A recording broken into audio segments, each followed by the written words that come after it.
This is the first of a two-part PowerPoint presentation on the endocrine system.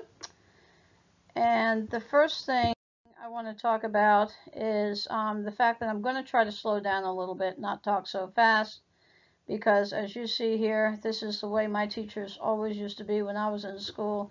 Ask you to take notes and then speaks as fast as Buster Rhymes.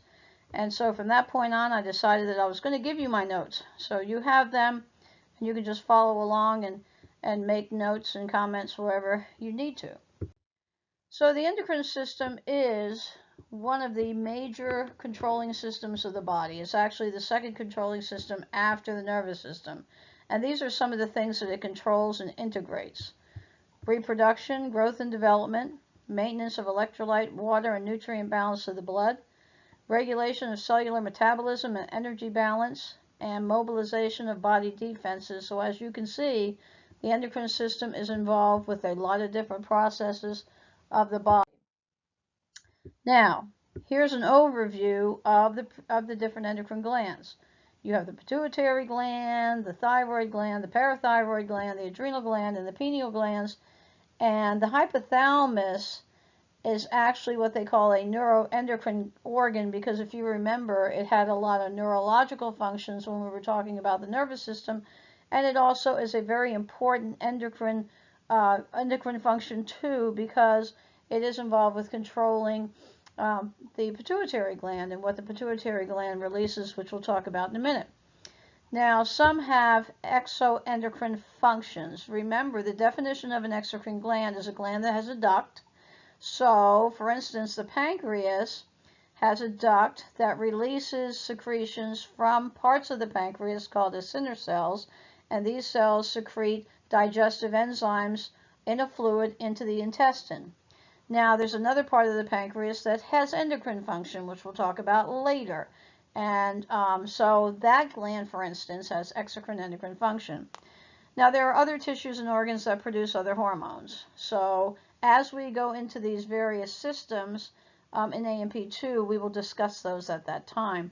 So adipose cells, thymus, cells in the walls of the small intestine, stomach, kidneys, heart, all have endocrine function. It's more localized and more specific to those systems. So let's reserve discussion of those until we get there. Here's a look at a picture that shows you where the various endocrine glands are located. There's the pineal gland in the back part of the brain. It's on the rear posterior wall of the diencephalon. Hypothalamus is like the most inferior part of the brain. It's attached by a stalk called the infundibulum to the pituitary gland. The thyroid gland is in the anterior surface of the neck, and then behind it are two pairs of glands called the parathyroid glands, and that's why it says on the dorsal aspect of the thyroid gland.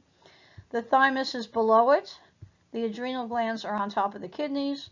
There's your pancreas, and then you have the gonads, ovaries in females and testes in males, and those are all of your endocrine organs that are shown there in that picture. Now, here's the difference between the nervous system and the endocrine system.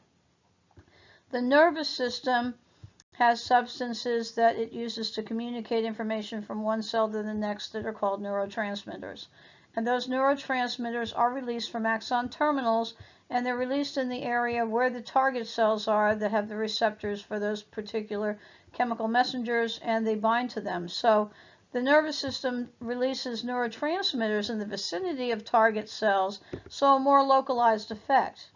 Now, when you come to the endocrine system, you're secreting hormones that go into the bloodstream.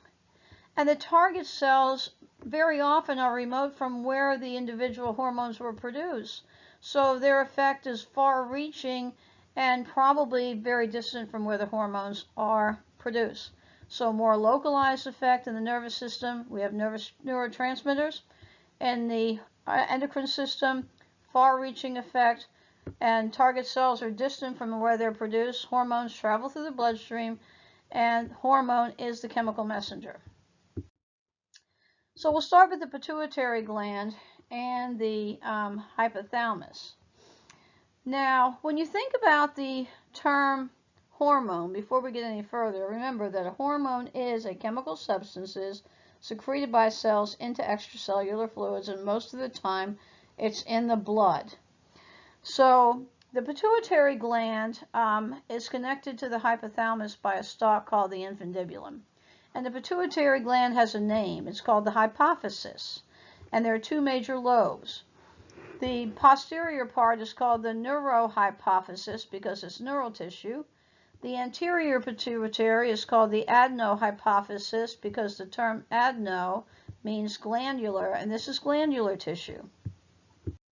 So here is a look at the posterior pituitary gland and its connection to the hypothalamus.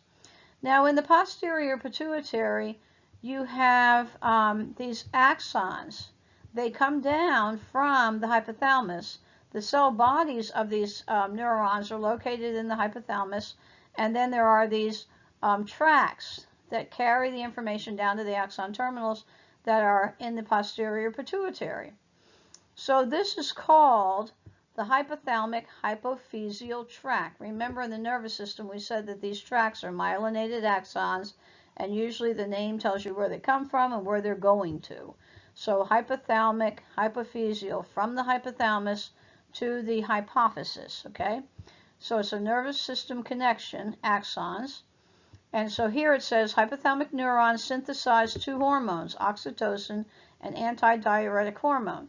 Those are the two hormones that are produced in the hypothalamus, and they're stored in the posterior pituitary. So oxytocin and ADH are transported down the axons of the hypothalamic hypophyseal tract to the posterior pituitary. Those hormones are stored in axon terminals in the posterior pituitary, and when hypothalamic neurons fire, action potentials arriving at the axon terminals cause oxytocin or ADH to be released into the blood. So that's the posterior pituitary, two hormones, oxytocin and ADH. The anterior part of the pituitary gland, remember, that's called the adenohypophysis, and this is more of a blood connection where you have a collection of capillaries in the hypothalamus, and then there are these veins that go down from the hypothalamus into the anterior pituitary. And so they call this a hypophyseal portal system, where you have a primary capillary plexus, hypophyseal portal veins connecting to a secondary capillary plexus. And by definition, a portal system is two capillary plexuses or beds connected by veins. And when appropriately stimulated, hypothalamic neurons release inhibiting or secreting hormones into the primary capillary plexus. So here are your hormones. GHRH, which is growth hormone releasing hormone. GHIH, which is growth hormone inhibitory hormone. TRH, which is thyrotropin releasing hormone. I'll explain these in a minute. CRH, corticotropin releasing hormone. GnRH, gonadotropin releasing hormone. And PIH, which is prolactin inhibitory hormone. And so those particular hormones go down through these veins into the anterior pituitary, and what they do is they stimulate or inhibit the release of hormones made in the anterior pituitary. So in response to releasing hormones, the anterior pituitary secretes hormones into the secondary capillary plexus, and this in turn empties into the general circulation.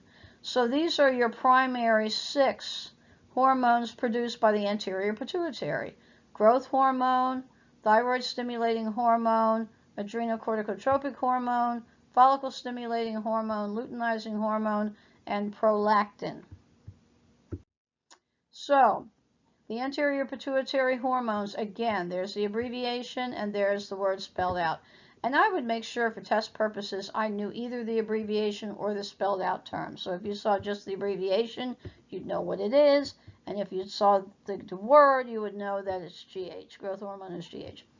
So growth hormone, GH, thyroid stimulating hormone, TSH, or they also call it thyrotropin, adrenocorticotropic hormone, ACTH, follicle stimulating hormone, FSH, luteinizing hormone, LH, prolactin, PRL. Now, Anterior pituitary hormones are all proteins. All except growth hormone activate what are called cyclic A and B second messenger systems at their targets, which we'll talk about at the end of the chapter. TSH, ACTH, FSH, and LH are all tropic hormones because their targets are other endocrine glands. So thyroid stimulating hormone, for instance, we might as well just go through them now. Thyroid stimulating hormone, the target is the thyroid gland, which is an endocrine gland. Adrenocorticotropic hormone, the target is the adrenal cortex. That adrenal gland is an endocrine gland. FSH, follicle stimulating hormone, and luteinizing hormone, both target the gonads, and the gonads, either at testes or ovaries, are endocrine glands. So this little diagram here, if you can look at it closer, it's a little small, but it gives you a lot of information because it shows you the connection of the hypothalamus to the anterior pituitary, and then what those anterior pituitary hormones, what their targets are and what their effects are. Good picture to have for reference. So the hypothalamus, if you look at follow the yellow line, TRH, thyrotropin releasing hormone, targets the anterior pituitary to produce thyroid stimulating hormone, which is going to target the thyroid gland, remember it's a tropic hormone, to produce thyroid hormone. And we'll talk about thyroid hormone when we get to the thyroid gland. Let's back up here. This one just has a connection. Prolactin is not a tropic hormone because its target is the mammary glands of the breast, and these are exocrine glands. They're not endocrine glands, so PRL is not a tropic hormone. Come on over here to the green line, and you see gonadotropin releasing hormone. That targets the anterior pituitary, causes it to release luteinizing hormone and follicle stimulating hormone. Both of these target the gonads. So luteinizing hormone it's involved with making the testes produce testosterone, and in females in the ovaries, it makes the ovaries produce estrogen and progesterone. Follicle stimulating hormone is for the development of ova, eggs, or sperm. So FSH will cause the testes to produce sperm, ovaries to produce eggs. Then come up here to the blue line, and you have something called corticotropin releasing hormone, which causes the anterior pituitary to produce adrenocorticotropic hormone. The target is the adrenal cortex. Let's reserve discussion of the various adrenal cortex hormones for later on in the chapter. Then the last one we have, this again is not a tropic hormone, growth hormone. The target is the liver for insulin growth factor and for the development of bones and muscles during the formative years. And those targets skeletal muscle, bones, not endocrine glands, so those aren't tropic. So just remember that TSH, LH, FSH, ACTH are all tropic because their target organs, thyroid, testes, ovaries, adrenal cortex, are another endocrine gland. So ADH. What does ADH do? Well, it actually works at the kidney tubules to help the body retain water. Anti-diuretic. A diuretic makes you pee a lot. Anti-diuretic does just the opposite. So it helps you hold back water, a very important hormone. So if you have a deficiency of ADH, that you can't hold back the water, you're going to go to the bathroom a lot. And it could be due to a hypothalamus or posterior pituitary damage. And this is called diabetes insipidus. So a frequent urination, very thirsty. You must be kept well hydrated to offset the problem. Syndrome of inappropriate ADH secretion is a condition where you produce too much ADH, and this is very rare, but you can have retention of fluid, headache, disorientation, and fluid restriction is what is prescribed for somebody that has this particular problem, and blood sodium level monitoring is very important. So these are conditions where you either have too little or too much ADH production.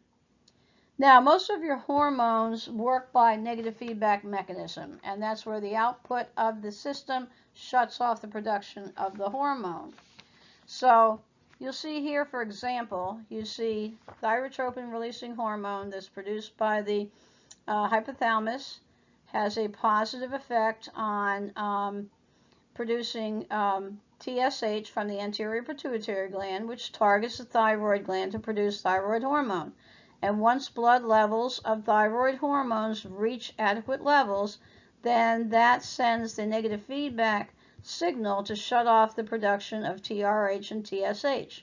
So green is stimulatory, red is inhibitory. So that's a negative feedback system. The only one that doesn't work under a negative feedback system is oxytocin, and that is during childbirth, and that's a positive feedback mechanism.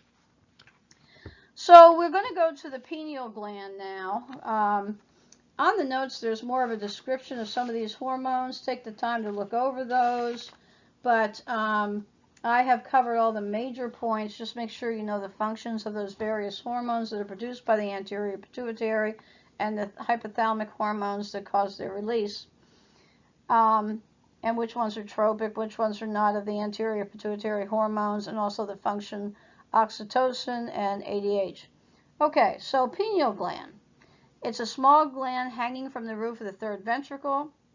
Pinealocytes secrete melatonin, which is derived from serotonin. And what I want you to remember about melatonin is it regulates day-night sleep cycles. There are other effects that it has, but you don't have to really worry about that. It's involved with timing of sexual maturity and puberty, physiological processes that slow rhythmic variations, body temperature, sleep, appetite. These things also go along with day-night cycles. Production of antioxidant and detoxification molecules in cells. So just remember, pineal gland, melatonin, regulating day-night sleep cycles.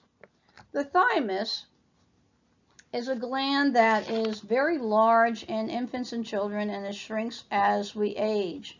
These are the hormones, thymolin, thymopoietin, and thymosins. These are involved with the maturation of T lymphocytes that are involved in the immune response. And they're classified as hormones, but they're actually paracrines, which means that they work on cells nearby. So just remember, thymic hormones are involved with the development of the immune system, and we'll discuss those more when we get to chapter 21. The thyroid gland. The thyroid gland is the largest true endocrine gland. It's two lateral lobes connected by a median mass called the isthmus, composed of follicles that produce a glycoprotein that's called thyroglobulin. Now, the colloid that's contained within these follicles of the thyroid gland, they contain this thyroglobulin, which is kind of a sticky colloid, sticky solution with iodine, and the iodine is needed to produce the thyroid hormone. Now, this colloid, this sticky substance, fills the lumen of the follicles and is a precursor to thyroid hormone. The cells that surround the follicles are called parafollicular cells. They produce the hormone called calcitonin. Now, you should remember calcitonin because we talked about that with bones in the skeleton. When we talked about the skeleton, calcitonin helped to put calcium into bones, okay, and increase bone density. So there's a look at the thyroid gland. See, it has two lobes, kind of looks like a bow tie. There's your follicles. There's the cells of the follicle, and there's the colloid, that sticky like gel substance in the inside. And then the parafollicular cells are on the outside, and they produce the calcitonin. So these are your follicles here. They're kind of squashed, but they're just these little round spherical structures that contain the colloid. So this is your major metabolic hormone. It increases the metabolic rate of the body, and it causes a lot of heat production because it's going to cause you to burn glucose and make ATP, and that's called a calorogenic effect. By burning calories, one of the side effects is generation of a lot of heat. And it's also involved with the regulation of tissue growth and development. So it helps with the development of skeletal and nervous system, and also reproductive capabilities and maintenance of blood pressure. So thyroid hormone is very important. Increased metabolism and burning calories. That's thyroid hormone. Some of the homeostatic imbalances of TH, hyposecretion in adults causes mixed edema. And if it's due to lack of iodine, it can result in goiter. And there was a problem with goiter in the 1900s where people were landlocked because your main source of iodine is seafood and kelp and fish and products like that. So people that lived on farms didn't really get the iodine. So what they did was they finally iodized something that everybody uses, and that's table salt. So that's why you find iodized salt, because you don't need a lot of iodine, but it helped to prevent the goiter. Hyposecretion in infants is called cretinism, and it can cause a type of dwarfism that results in children having normal body size but very short limbs, and that's a type of dwarfism from lack of thyroid hormone. Hypersecretion causes Graves' disease.